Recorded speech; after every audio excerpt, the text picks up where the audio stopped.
जर जास्ती नाटकं केली तर कानाखाली आवाज काढलाच पाहिजे. मारणारा कधी सांगत नसतो, मार खाणारा सांगत असतो मला मारला म्हणून. त्यांना सांगू देत काय सांगतोय नीट ऐका.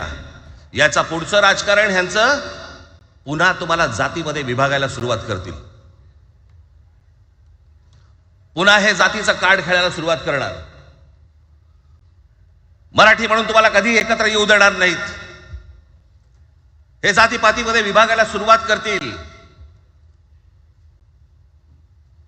आता हे सुरू केलं. काल कोणीतरी ते व्यापाऱ्याच्या कानफडीत मारली मीरा भाईंदरला.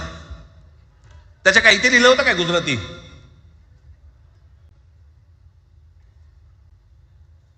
पण एवढंही आपल्याकडे काही जे चॅनलमध्ये, मराठी नाही इतर चॅनलमध्ये, हिंदी आणि याच्यात गुजराती माणसाला मारला. कुठच्या गुजराती माणसाला मारला? बाचाबाचीमध्ये समोरचा गुजराती निघाला, इकडचा मराठी निघाला. त्याच्यामध्ये काय गुजरात्यानं मारलं का? केवढे व्यापारी आहेत. अजून तर काहीच केलेलं नाही.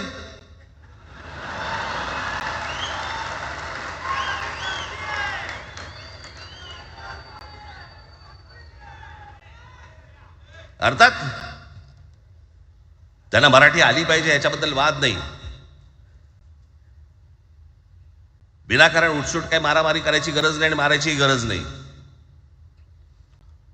पण जर जास्ती नाटकं केली तर कानाखाली आवाज काढलाच पाहिजे तुम्ही.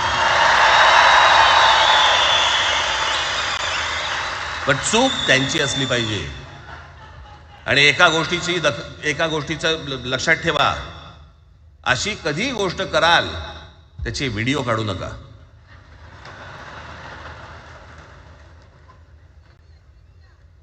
आपल्यामध्येच त्यांना कळलं पाहिजे. कळलं का? मारणारा कधी सांगत नसतो, मार खाणारा सांगत असतो मला मारला म्हणून. त्यांना सांगू देत. पण याचा अर्थ उठसूट कोणालाही उगाच मारायचं काही कारण नाहीये. अनेक लोक आहेत, अनेक गुजराती लोक आहेत, माझ्या अनेक परिचयाचे आहेत. माझे एक मित्र आहेत नयन शहा म्हणून, त्याला मी गुजराठी म्हणतो. तुमचा विश्वास बसणार नाही इतकं अप्रतिम मराठी तर बोलतोच, विनोदाचंही अंग आहे. आणि शिवाजी पार्क मैदानामध्ये फिरताना कानाला हेडफोन लावून पु ल देशपांडे ऐकणारा गुजराती आहे.